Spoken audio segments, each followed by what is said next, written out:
John Wick is known as the boogeyman for good reason. He is an unstoppable killing machine. But no man is an island. These are the weapons, people, and items John Wick needs to survive in his cutthroat world. From coins symbolizing blood oaths to his canine companions. John Wick is a cold-blooded contract killer who ends lives for a living. But the man has a solid code of ethics and an impressive reputation. He is called the boogeyman, after all.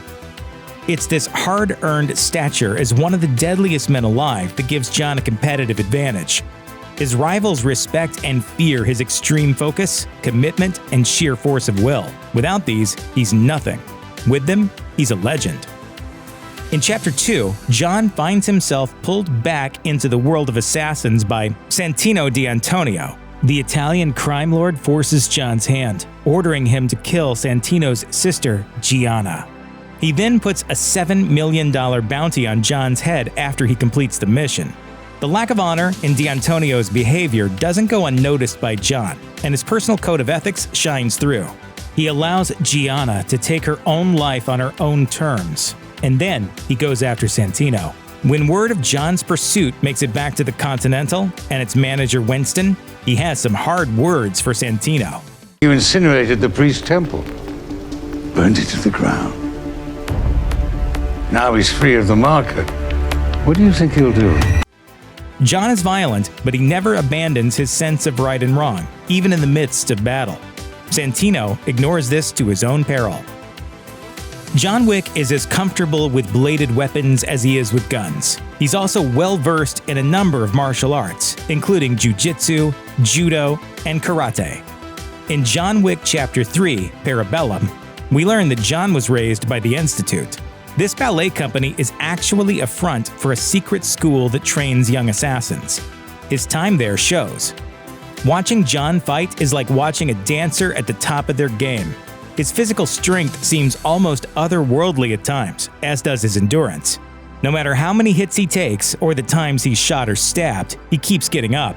You have to wonder if the Institute does more than just train its students.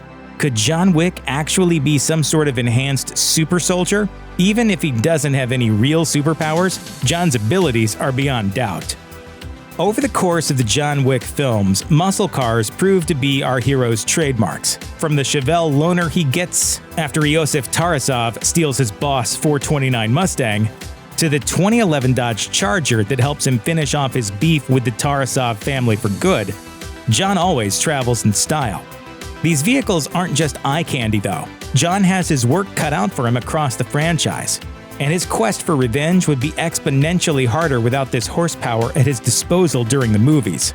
Even when they're getting destroyed, cars are still incredibly valuable. Iosif's theft of John's Mustang might actually be the Russian criminal's true downfall. John knows to head to a Syndicate-run chop shop managed by master mechanic Aurelio, who, unfortunately for Iosif, is one of John's closest allies. Aurelio does his part to make things right by loaning John a new car for his quest for vengeance. In the world that John Wick lives in, trust is a hard thing to come by.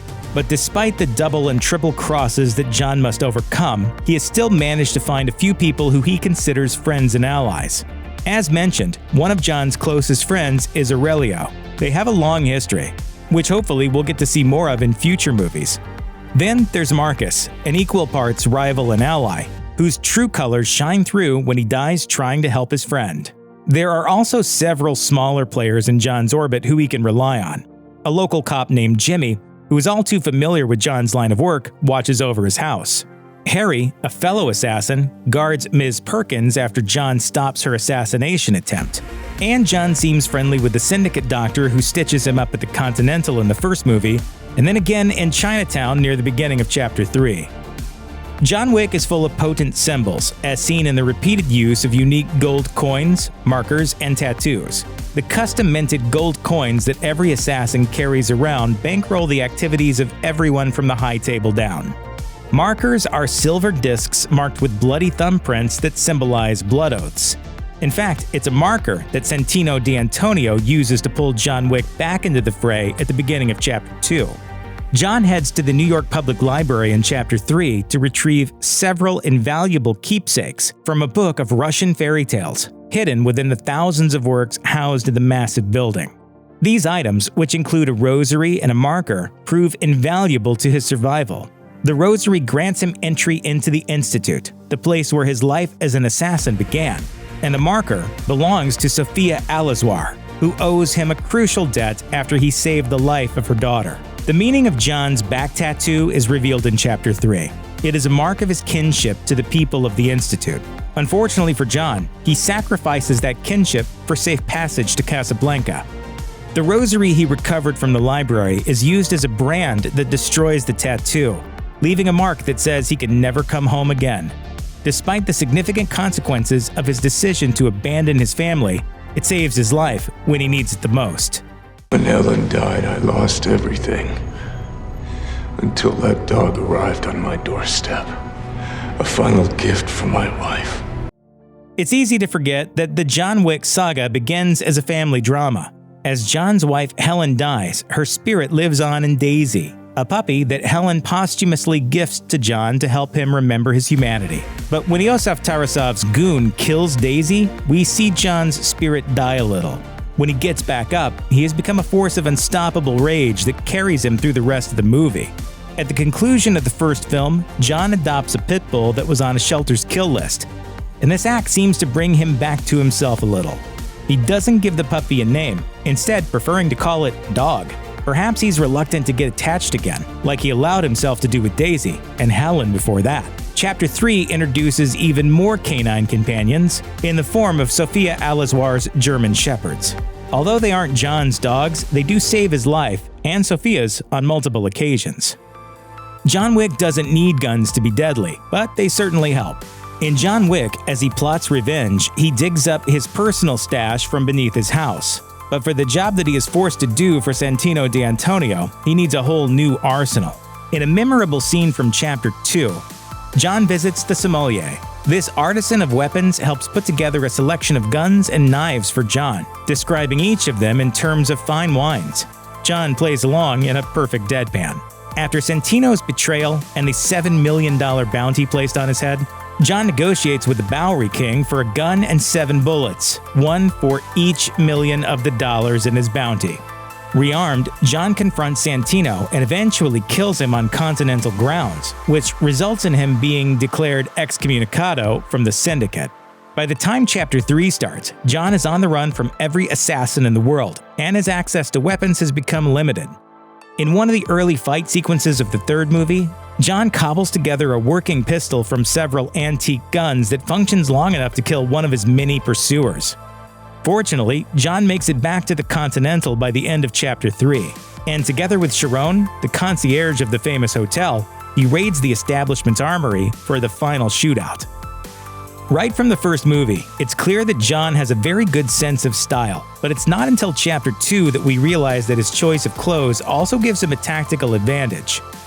During the job to assassinate Gianna D'Antonio, he visits a man named the Tailor. When the tailor asks about what kind of lining he would like, John's answer is simple: tactical. The request pays off. In a great moment in Chapter 2, John pounds his chest after being shot many times, sending dozens of bullets falling to the ground around him. If John's outfit has any weaknesses, it's his choice of plain white dress shirts. Though they look stylish, the clean-cut garments don't prevent attacks from knives. On several occasions, John has his shirt and body slashed and stabbed by attackers wielding blades. Clothes may make the man, but they can't always work miracles. It's safe to say that without Sofia Al-Azwar, John Wick would be a dead man. Sofia is the manager of the Casablanca Continental, and long ago, John helped to save her daughter, for which Sofia offered John a marker in return. John brings the marker back many years later with a request that Sofia help him find the Elder, the only person who sits above the high table. Only the Elder can nullify the $14 million bounty on John's head. Ultimately, Sofia agrees to help, but doesn't initially allow him to cash in his marker. The move means that she will assist John, but will still owe him a debt, and it raises questions about what actually motivates this enigmatic woman. This becomes especially true when their search for the Elder puts Sofia and her beloved dogs in grave danger for helping John. How Sofia and John's relationship will play out in future movies is uncertain, but one thing is for sure, it will be exciting. John Wick has a complicated relationship with the Continental, the chain of hotels run by the Syndicate and the High Table. Spread across the world, these establishments act as neutral territory for the criminal underworld. Even though they crawl with hitmen and assassins, no business is permitted on Continental grounds. Even after being declared excommunicado, John still relies on the hotel's services. In every movie, John goes to Winston, the manager of the New York hotel, for help and guidance. When John breaks the most sacred rule by killing Santino D'Antonio within the walls of the Continental, Winston still gives John a 1-hour grace period before putting in the call for excommunication. Eventually, John makes his way back to the Continental at the end of Chapter 3, and it's here where the franchise's most epic battle is fought. In Chapter 2, John and his rival Cassian battle across the streets of Rome, crashing into the local Continental in the process. The unexpected change of scenery puts a temporary stop to their battle, though both warriors know their fight is far from over. Later, the Casablanca branch allows John to reach Sofia, her mentor Barada, and ultimately the Elder, who commutes John's death sentence. It's highly unlikely that John Wick will need to live without the aid of the Continental in future movies, given Winston's betrayal at the end of Chapter 3. But it probably won't be long before John finds his way back into those plush hallways, rubbing elbows with other members of the criminal underworld. The Bowery King is an outsider in the world of John Wick. Whereas most assassins we've seen up to this point are well-dressed and extremely put together, the Bowery King is a street enforcer whose network of carrier pigeons and fake homeless people keep information flowing around New York City, completely off the grid. When John comes to the Bowery King in Chapter 2 seeking help, it's not clear he'll get any.